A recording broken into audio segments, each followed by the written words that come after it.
lilinawin ko lang po yung tungkol sa Titinyo Band. Kayo, na mga nakailang taon po yan? Nakailan o kailan? Di ba 1974? Diba? Nakailang taon? Siguro mga, hindi raw ilang taon eh. Short. Anong taon? Oo, yan. Pero mga ilang taon po kayong nagsama Ilang taon kami nagsama? sa Titinyo? Sa titi nyo. Oo.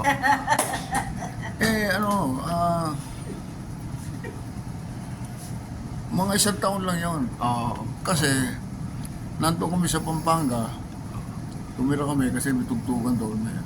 Nandun yung mga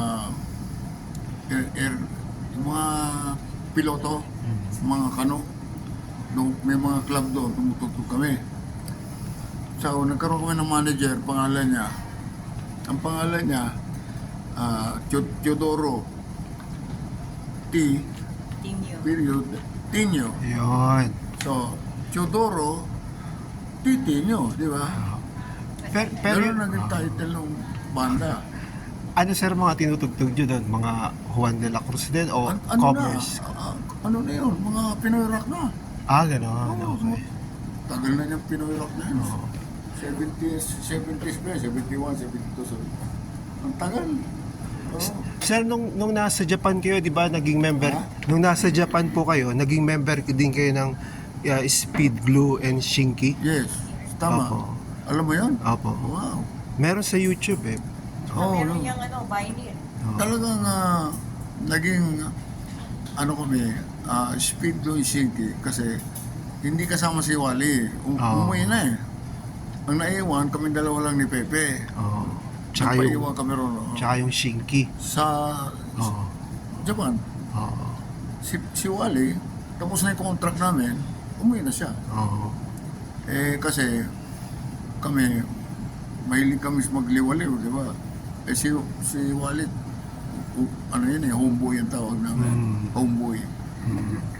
Kami, lakad kami ng lakad ni Pepe niya, kung saan. So, tamang-tama, merong banda na natanggal yung bahista. So, Kabe. siya ang ginawang drummer, Okay. pero akong ginawang bahista. Okay. Ako pumalit sa bahista niya. Yun. Kasi na drug rehab sila. Si Yung Kabe. bahista niya, lakas tumira eh. Ako nilagay. Kasama kayo sir doon sa album na Tiger ba yan? Yung pangalawa? Tiger. Bali, yun, 3 album na. Nakatatlo ko yun. 3 yun. Kala ko dalawa lang. Yung una, Eve. Eve yung una, Eve. Eve, oo. Tapos Tiger. 3 nakalimutan ko na yung Best of yata yung isa. Best of Best of, meron Best of. compilation. Basta 3 album yun. Hindi na namin sinundan. Basta, sige, gawa na kayo, no? Kahit anong gawin nyo dyan. Maglaro kayo dyan sa studio na yan, bayad naman. Naglaro na lang kami rin sa studio. Ano pinagagawa namin. Pero ang highlight namin yun, naging front act kami ng Pink Floyd. Kasama kayo doon. Oo. Okay. Front act kami. Yun. Yun na lang inaasahan namin, iintay namin. Kasi bali wala sa amin, recording, wala yun. Pero yung experience namin, na front act kami ng Pink Floyd, grabe yun. Hindi nun. Banda ka rin ba? Nagsusulat lang ako, nagsusulat. Ito ko Ano sinusulat mo? Yung mga music pa. Music? Yan. Saan? Sa dyaryo? O... Iba-iba may iba-iba po. Iba-iba? Ay, sir, nung nasa Japan ho kayo, naririnig nyo na ba yung himig natin? Kasi sabi ni Pepe, ginagawa na niya yung chords pero walang lyrics. Pinarinig na po ba sa inyo noon? Hindi ko alam na meron na ginagawa yung chords. Pero hindi ko alam kung anong time yun. Kasi nung ginawa niya yung sa Luneta.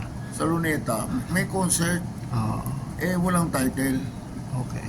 Yung promoter sabi, baka naman pwedeng lagyan mo ng title. O dilagyan ng title, hindi natin. Tapos biglang, lagyan mo na ng lyrics. Okay. Lagyan ng lyrics. Pero nung pinerform niya sa Luneta, solo lang siya o nakaback up na kayo ni Wally? Hindi ako sama. Hindi. Solo lang siya. Kinikwento lang sa akin yan. Akala ko tinugtog Solo niya. na, solo niya. Solo muna. Okay. Solo lang. Kinikwento lang sa akin yan.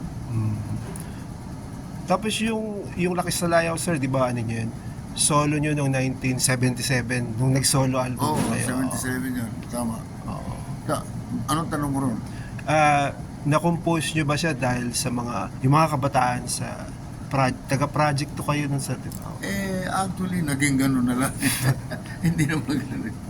Yung, kasi ang original na title nun lang sa Layaw, Bastos. Okay. Hindi yan ang title nun eh, Teprop eh. Pinalitan na lang. Kasi parang, yung salitang bastos parang ano eh, harsh ba? Harsh. Pero actually, wala naman yan eh. Pwede naman eh. Diba? Pinalitan J-Prop kasi usong-uso na yung J-Prop sa salita nun sa UP. Okay. Doon pala nang galing yun. Doon mga taga-UP yan eh. Binabaliktad yung salita. Project yan eh. Yung mga project niya. Kasi buong lupa ng Diliman. Ayun. Project yun. Yun. Yan naging J-Prop. Sir, nakailang album ba ang Juan de la Cruz? Di ba una yung Up and Arms, hindi pa kayo kasali doon eh, di ba? Si Wally. Hindi, si Wally lang yun eh. Tapos yung sumunod na yung Himig Natin noong 73. Tapos meron pang sumunod 78 ba? Sa mga ilan ba sir? 3, 4. Alin? Yung lahat ng albums ng JDL. Ang laman ng kanta? Hindi, yung lahat po ng albums ng Juan de la Cruz. Nakailan? Hindi. Kasi meron lang ng mga ginagawang compilation, yung mga Okay. actually ano lang yan eh. Bali, lahat-lahat pati yung live, bali 4 lang, at pagkano 4 lang yan. Pero ibig natin yung una. itim. Puro itim lang, di ba? Kami parang fade out lang ng puti, di ba? Yun. Tapos yung ano ba yung mga nakalimutan ko Maskara. Maskara. Maskara. Yun. Meron pa ngayon. Yun. Meron pa Pagbabalik ba? Hindi, concert yun. Live yun. Live. Live yun. Pagbabalik. Kayo sir, nakailang albums na kayo solo? Nakailang albums na po kayo na solo? Mike Hanapon? Ay, naku. Kasi, pero doon sa Mike Hanapon, doon pala sa Juan de la Cruz, ang dami kong ginawa. Project sir, kayo yun. Oo, sa akin din yun eh. Sa akin lang yun. Hindi naman Juan de la Cruz yun. Pero, ang nangyari kasi, sila Pepe at Wally, wala. Hindi nila makita. Si Wally nandun sa Olongapo. Si Pepe nasa Bacolod. Ang layo niya eh. Hindi, buti nga nahanap ko sa Bacolod. Pinuntahan ko pa rin. Anong ginagawa niyo sa Bacolod? Wala, nakikiano sa mga, kasi meron fans niya, mga fans. Mga diehard sa kanya, di ba yun? Siyempre, lalakas ni Ganun. So, nandun siya para, at least, maligaya siya. Nagkaroon sila ng yung naging diehard talaga masyado sa kanya. Ayaw siya palisin. Punta alis hindi na naman siya. Kaya tumakas kami. Sa gabi. Tinakas ko na lang. Punta kami Iloilo. Ako, hinahabol ko nun. Hanggang sa Iloilo, na Maralisar. Yung lalaki na yan, grabe. Ang tapang, grabe. Mamamatay tao. Totoo ba sir yung kunento ni Dong Abay yung galing kayo ng Matabungkay tapos doon sa harap ng Mount Carmel Church meron daw na bangga na isang nakapark na ako nakabangga. Tapos may police Kinuwento ni Dong. tapos sabi niyo Hindi, kinuwento lang sa kanya yun. Pero actually, ang nangyari, ako driver nun eh. Kasama ko sila mga apo ni Quezon. Talaga? Oo, mga apo ni Quezon na doon. Si Ricky Abansenya? Ricky Abansenya? Oo, si Ricky. Ano yung pangalan ng isa? Kapatid niya? Oo, kapatid niya. Oo. Ano? Hindi sina Pepe ang kasama si niyo? Pepe, kasama si Ah. Pepe, kasama. Kasi titi niyo Wala naman. sa wali. Wala Oo. sa wali. Pagdating kasi mga heavy na mga gano'n, wala, hindi siya sumasama. Okay. Pero tumira na ng shabu. O tapos, Sige, ngayon, biglang nabangga ko, no? oo. Sa Carmel, simbahan niya, di ba? Oo. Linggo, Oo. lalabasan yung mga tao. Oo.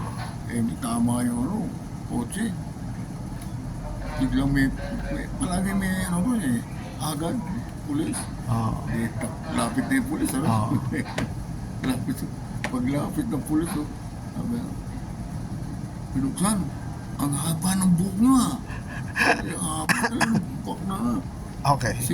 Ang dami namin mga punikeson. Meron pa ibang mga bando. May Oo. isang ka na nga. Tagarod sila eh, no? Oo. O tama, malapit sila. Yung bahay nila, Oo. yung lumang bahay nila. Doon lang. Tapos bigla lumapit yung pulis. Ang haba ng buhok niya. Banda ba kayo? Oo, banda po kami. Ano pangalan ng banda nyo? Nagkatuwa. Titi. Galit na galit yung pulis. Pero tinikitan pa rin kayo? Ha? Bumubog. Babarili kami. Sir, totoo talaga, pangalan namin, Titi. Nagbibiro. Bullshit namin. Oo. Tapos, natawa siya. Natawa yung polis. Naayos naman. Hindi na, tinikitan pa rin kayo? Hindi na. Biniyaran na. Ay, gano'n. Mahihiyaman yung kasama ko. Yan, si na Ricky, oh. Grabe yung... Pero hindi member si Ricky ng titi nyo. Ah? Nakijam lang si Ricky. Di ba nagbe-base yun, alam ko eh. Hindi pa marunong. Hindi pa marunong mag-gitara. Si Ricky? Oo. Hindi pa. Oh, may blues band Ito, yun huli na eh. lang siya eh. Oo. Pero nung panahon namin, Oo. walang alam niya. Sir, nung panahon yun, ano daw, kwento-kwento, Alin? kayo daw ay merong curfew passes dahil Ha? paborito kayo ni President Marcos. Tumutugtog kayo sa Malacanang. Oo. Talaga. Palagi kami doon. Tinatawag. Naka-schedule na kami doon. Next week. Yung- Every weekend. Nalo kami. Ay, Oo. Bata- Palagi pinapatawag kami. bata pa si BBM noon. Tawagin ni Ma'am. Si Imelda Marcos. Si Imelda First lady Marcos. mismo. Talaga? Kasi entertainment siya eh. Oh. Si Marcos hindi nakikialam yun. Okay. Basta sa mga entertainment. Oo. Pero wala kayong sir, yung sabi merong curfew passes. Pwede kayong, kasi di ba hinuhuli nun yung... Martial law, may curfew pass kami. Meron kayo, pwede kayong Kami nga Sa- lang sa tao sa kuwali. Totoo pala yun? Walang sasakyan, kami lang. Grabe. Bawal ang sasakyan. Bawal. Oo. Uhulihin talaga. Pero papakita niya, tigi-tigisa kayo ni na Pepe. Okay. Huwag na lang ko. Okay. Kilala. Galing, Wala, nakilala na kami. Oo. Later on, Pepe. Si Pepe. Sabay ka. Kilala na kami. Sir, nabanggit niyo minsan na si Bosyo, si Edmond Fortuno, mas gamay niya yung gusto niyo kaysa kay Pepe na drummer. Hindi, pareho lang. Pareho lang. Pareho lang. Kasi, ang nangyari kasi, lumating si Pepe. Lumating kami. Si Bosyo ang nag-drum. Kasi nung wala pa kami, si Wally nandun. Si Wally. Nagbuo siya ng banda. Si Kulang ngayon, ano ba? Lumating kami. Dalawang drummer na ngayon. Pepe, si Bosyo.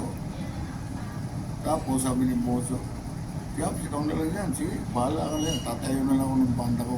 Ayun. Tayo na siya ng banda niya. Yun. Anak pa yan. Ayun. Yun. Ayun. Tapos, pag nahuli lang, sumama si Wally. Kasi yung gitarista namin, si Boroson. Yeah. Kilala si Boro. Magaling Siya ang mag-drum. unang gitarista namin. Okay.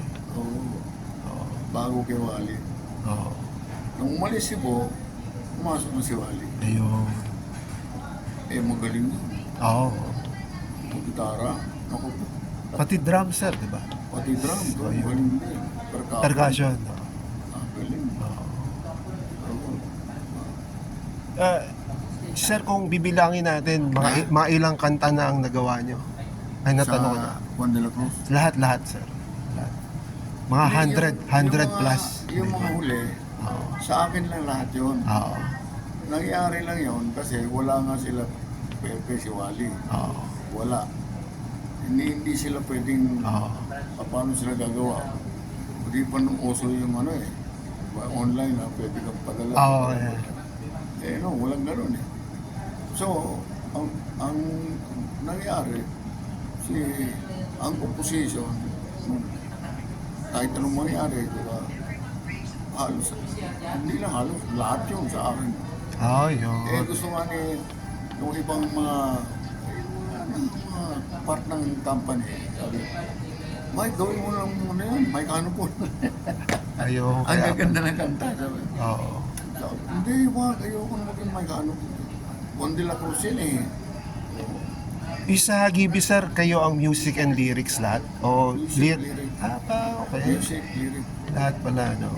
Yun nga, maraming ang nagtataka eh, na paano ko nagawa yung kanta na yun sa Pag-ibig. 80s. So. Eh, ang layo naman ng portrait sa Mike ano po, Oo. o Mandela ko, sa layo naman.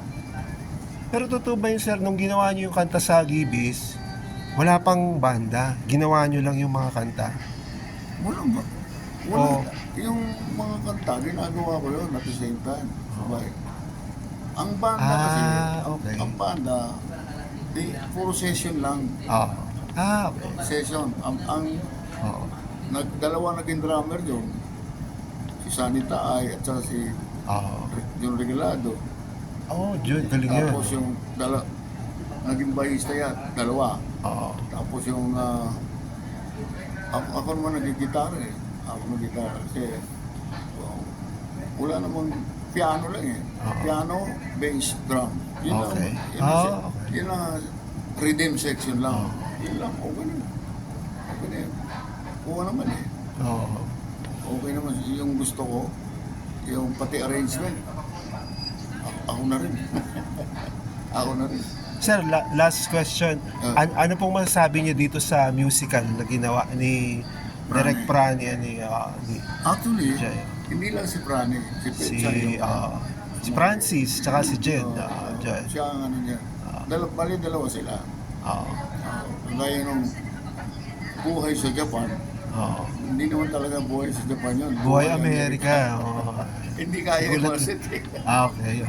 Ang bibigat na mga Kaya dinala sa Japan pala. Dapat Hindi naman Amerika. lang buhay sa Japan. Ayun. Kayo. Oo. Yun yun. So, nagustuhan niyo ng sobra yung musical? Ikaw. Oo, syempre sir. Ganun. Ayun. Sila ang gumawa niya. Hindi naman ako. Lyrics lang naman ako eh.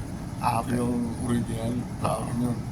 Pero yung paggawa ng play, mahirap yun. Oo. Ibang klase yun.